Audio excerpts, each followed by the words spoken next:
ਸਤਿ ਸ਼੍ਰੀ ਅਕਾਲ ਜੀ। ਮੈਂ ਤੁਹਾਡਾ ਆਪਣਾ ਪੱਤਰਕਾਰ ਲਵਪ੍ਰੀਤ ਸਿੰਘ ਖੁਸ਼ੀਪੁਰ। ਅੱਜ ਅਸੀਂ ਪਹੁੰਚੇ ਹਾਂ ਜ਼ਿਲ੍ਹਾ ਗੁਰਦਾਸਪੁਰ ਦੇ ਕਸਬਾ ਕਲਾਨੌਰ ਦੇ ਵਿੱਚ ਬਾਬਾ ਲਾਲ ਜੀ ਦੇ ਮੰਦਿਰ, ਦਿਆਲ ਜੀ ਦੇ ਮੰਦਿਰ ਦੇ ਵਿੱਚ ਪਹੁੰਚੇ, ਜਿੱਥੇ ਕਿ ਮਹਾਂ ਕਲਿਆਣ ਜੱਗ ਜਿਹੜਾ ਚੱਲ ਰਿਹਾ। ਸੋ ਸਾਡੇ ਨਾਲ ਪੁਜਾਰੀ ਜੀ ਮੌਜੂਦ ਨੇ, ਜ਼ਰੂਰ ਉਹਨਾਂ ਨਾਲ ਗੱਲਬਾਤ ਕਰ ਲੈਂਦੇ ਹਾਂ। ਕਿਸ ਦਿਨ ਦਾ ਜੇ ਆਰੰਭ ਹੋਇਆ ਔਰ ਕਿਤਨੇ ਦਿਨ ਤੱਕ ਜੇ ਸਾਰਾ ਜਿਹੜਾ ਕਾਰਜ ਹੈ ਜਾਂ कर्जा ਚੱਲने वाला। उमापति महादेव की जय, शंकर भगवान की जय, सतगुरु बाबा लाल लाल जी महाराज की, एक परम पूज्य खज्जर आठ श्री राम सुंदर दास जी महाराज की जय। भैया ये रुद्र महायज्ञ 10 दिवसीय है और सार्वजनिक है, सभी की कल्याण के लिए है। और ये 8 तारीख को प्रारंभ हुआ है। 8 तारीख को कलश यात्रा थी। 9 तारीख से शिवलिंग का प्रारंभ हुए हैं बनना। 3,11,000 शंकर जी बनने का संकल्प लिया गया है और ये आज छठा दिन है। और 16 तक पार्थिव शिवलिंग का निर्माण, रुद्राभिषेक होगा। 17 तारीख को वेदी मंडल पूजन और साथ में हवन होगा और भंडारा होगा। भंडारा लंगर तो यहाँ वैसे रोज ही चलता है।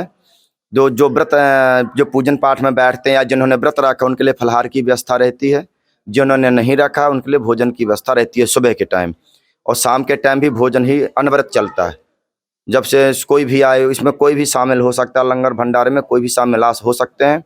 और ये जो पूजन आयोजन है सामूहिक है, पर्सनल किसी का नहीं है।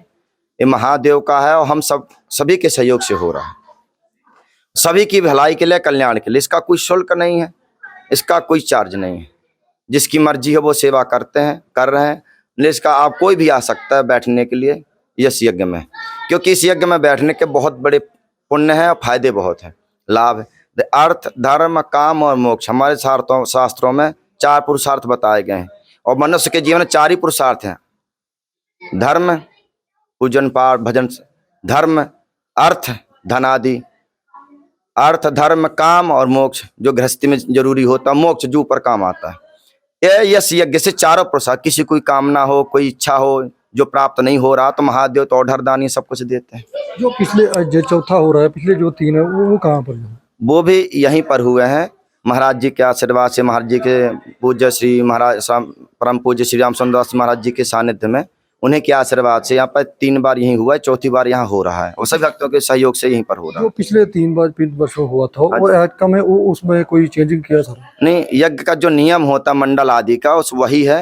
हाँ, थोड़ा मंडल इसमें बढ़ाए गए हैं ताकि इससे लोगों को और भी लाभ हो, इससे ज़्यादा लोग इसमें और शामिल हो पाए। संख्या बढ़ाई गई है, शिवलिंगों की तो संख्या बढ़ाई गई है। इस बार कितनी बढ़ाई? इस बार मान लीजिए 50,000 के आसपास हमने बढ़ाया संख्या इस बार जी। पिछली बार कितना था? पिछली बार थे वही 2.5 के आसपास थे जी। तो जो इस बार इसको शिवलिंग में बनाते हैं, वो मिट्टी जहाँ जो सारी चीज़ करते हैं वो यहीं से प्रवेश जहाँ को लग जहाँ? नहीं, इसमें जो पिछली बार 2.5 लाख के आसपास शिवलिंग की रचना की गई थी, इस बार 3,11,000 का संकल्प लिया गया है। मिट्टी यहीं पास में से मंगवाई गई है। ऊपर की मिट्टी हटा करके, इसका नियम अगर वामी की नहीं मिट्टी मिलती है, नदी तालाब की नहीं मिलती, तो ऊपर की हटवा करके 4 अंगुल उसकी नीचे मिट्टी मंगवाते हैं। जो जग हो रहा है पिछले दिसंबर की, जो 4 को मार्च में हुआ, मार्च के महीने में, और जो आपने पिछले जो 3 कराए हैं अलग अलग, वही इसी मंथ में होते हैं जहाँ अलग चेंज होते हैं? नहीं, हमारा क्या है कि हर जैसे शुरुआत हमने अप्रैल में करवाया था। पिछले साल अप्रैल में भी हो गया था, लेकिन 3 साल में जो पुरुषोत्तम महीना पड़ता है, मलमास जिसको कहते हैं, इस बार वो महीना पड़ रहा है, तो जिस कारण से 10-20 दिन थोड़ा आगे हो गया है जी। आज तक कितने जो इस कार्य को चलते हुए कितना समय, कितने दिन हो गए और कितना मतलब शिवलिंग जरा कंप्लीट हो चुका? जी। इस यज्ञ को 6ठा दिन है भैया, और ये 17 तारीख तक चलेगा। 10 दिवसीय है, 10 दिवसीय है।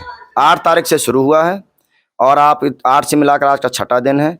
और शिवलिंग जो बनेंगे वो 16 तारीख तक, और 17 तारीख को सब वेदी मंडल जो रचना हुई इनका पूजन होगा, हवन होगा और लंगर भंडारा चलेगा। जो पूजा हो रही है वो शहर में हो रही है, जहाँ अलग वर्ग और संगत जो जहाँ पर पहुँच रही है? सभी संगत आ रहे हैं, कलानौर के बहुत आ रहे हैं, आसपास के जो बक्शीवाल आदि की जितने भी गांव क्षेत्र हैं सभी लोग आते हैं। दूर से भी संगत अम्बाला आदि से आ रही है, कानपुर से भी आएंगे, कानपुर से भी भगत आएंगे, जयपुर से भी हमारे कुछ भगत शिष्यगण है वो भी आएंगे। जो आपने बेदी परिवार की पूजा किया वो लग गया सारा? इसका बेदी परिवार की पूजा का आपने जिक्र किया ना? बेदी परिवार नहीं, बेदी मंडल कहते हैं। हाँ, बेदी का मतलब है हम वो बेदी मंडल कहते हैं इसको। हम लोग इसको मंडल भी कहते हैं, बेदी भी कहते हैं। तो इनको पहले इनका पूजन होता है यहाँ पर सवेरे, मंडल बेदी और मंडल पूजन। इनको बेदी मंडल एक ही है, बस नाम का भाषा का अंतर है। और शाम को रुद्राभिषेक होता है। जो सुबह जो चालू होती है आपकी पूजा होती है वो कितने समय चलती है और उसके बाद कैसा? सर उसका 9 बजे से 12 का टाइम रखा गया है, आधा घंटा आगे पीछे हो जाता है और 3 से 6 का टाइम दिया गया है। तो एक दिन में 2 मंथ होती है? जी जी, 2 टाइम के इसमें बड़ा यज्ञ समय लगता है, कम से कम 5 से 6 घंटा इसमें चाहिए दोनों टाइम का मिला करके। अभी तक जो दिन हो चुके हैं और कितना जो शिवलिंग है जो सारा जो बन चुका है? अभी हमने आपसे पहले बताया कि 1.25 लाख के आसपास पार कर चुके हैं, 1.25 लाख 1.5 के आसपास है। हमारे आचार्य जी गिनती की है, अब गिनती करें हम कल बता देंगे। और 3,11,000 रचना करनी है, 1.5 लाख के आसपास रचना हो चुकी है, 1.25 लाख 1.5 लाख के आसपास जी। जब कंप्लीट सारा हो जाएगा उसके बाद फिर गिनती हम लोग करते हैं कितनी रचना हुई, लेकिन हम लोग टारगेट रखे इतना हमारा कंप्लीट इतने दिन में होना है, हम लोग पहले से हिसाब लगा के रखते हैं जी। तो जो इसमें है जो करने वाला जो संगत आ रही है वो सारी इधर शहर का संयोग देरी को बाहर के भी आके जो टाइम लगाती है? यहाँ सर लोकल भी आ रहे हैं, आसपास के क्षेत्र के भी आ रहे हैं, बाहर से भी लोग आ रहे हैं जी। क्या इधर संगत को मैसेज क्या देना चाहते? हम यही चाहते हैं कि महादेव की कृपा से, अपने पूज्य गुरुदेव भगवान महाराज जी के आशीर्वाद से हो रहा है कि हमें अपने पीढ़ियों को सही मार्ग में लेके चलना है और अपने धर्म के प्रति कुछ करना है, या बच्चों को चाहते हैं कि हमारे बच्चे बिल्कुल सत्य मार्ग में चलें, उन्हें ऐसी यज्ञों में जरूर आना चाहिए। क्योंकि आजकल का जो जनरेशन है, आजकल सबको पता है कैसा क्या हो रहा है, तो हमें अपने सनातन को, अपने आने वाली पीढ़ियों को जब आप अच्छे मार्ग से, अच्छी चीज़ों से जुड़ेंगे तो अच्छे रहेंगे। तो जब बच्चे इसमें, सबसे ज़्यादा बच्चों के लिए विशेष फायदेमंद है। क्यों? इसमें बच्चों को उत्साह होता है, और चीज़ों बच्चों को उतना अच्छा नहीं होता है, लेकिन इसमें शिवलिंग बनाना है तो बच्चों को, छोटे छोटे बच्चों को, अभी हमने MP में करवाया था तो छोटे 5-5 साल के बच्चे ठंडी, दिसंबर की ठंडी में नहा कर आ जाते थे, बोले हम शंकर जी बनाएंगे, शिवलिंग बनाएंगे। तो ये बच्चे देखेंगे तो उनको उस चीज़ में, उनका आगे जब बड़े होंगे तो उन चीज़ों उनके दिल में बैठी रहेगी। हमारे धर्म में, कर्म में, सनातन ऐसे भी यज्ञ अनुष्ठान है जो हम लोग करें, और वही बच्चे आगे चल के सतमार्ग में चलेंगे। इससे सनातन का जो नींव मजबूत होगी। अगर पीढ़ी है, नींव क्या है? सनातन के बच्चे हैं, लड़का लड़कियां हैं, जो जब ये कमजोर होंगे, इनको जो अच्छा मार्ग नहीं मिलेगा तो नहीं करेंगे। और जब तक आप कितने भी कोई पढ़ाई लिखाई कर ले, जब तक वो सतमार्ग से नहीं जुड़ेगा तो वो संस्कार नहीं आएंगे।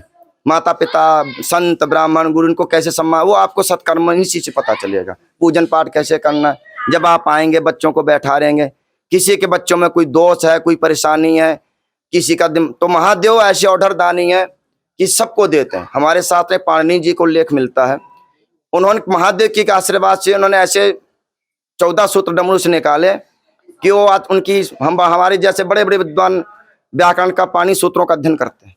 तो महादेव सब कुछ देने वाले हैं, तो अपने बच्चों को भेजें, आप लोग भी आएँ, अपने जीवन को धन्य बनाएं। पूजा में जो लोग आ रहे हैं उनको क्या मतलब कोई रखा चीज या कैसे सर?